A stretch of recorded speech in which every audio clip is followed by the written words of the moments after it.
Aus der Dunkelheit ernahmst du mich.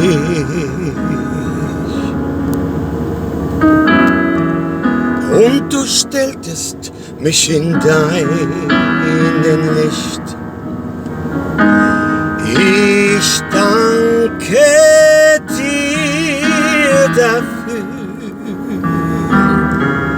Du hast mich erlöst. Und wenn ich mal, Jesus, traurig bin, Herr, dein Geist erfreut mich wieder neu. Ich danke dir dafür. Halleluja.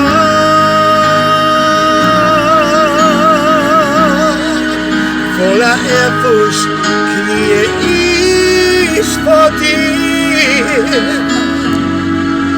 Meine Hände heb ich auf zu dir.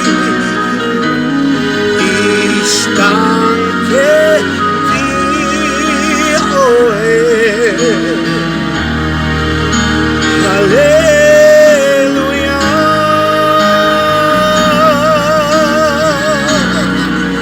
Voller Ehrfurcht kniee ich vor dir. Meine Hände heb ich auf zu dir. Ich danke dir, oh Herr. Halleluja.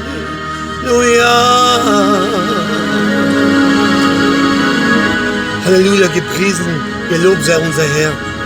Liebes Herz, vergiss nicht, wo der Herr dich rausgezogen hat aus der Dunkelheit und hat dich in sein Licht gestellt.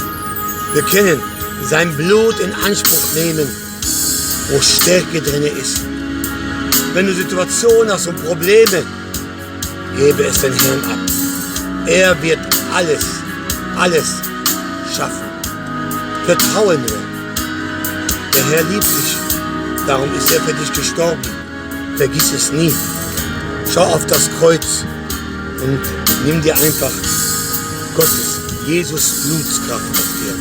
Der Herr segne dich. Amen.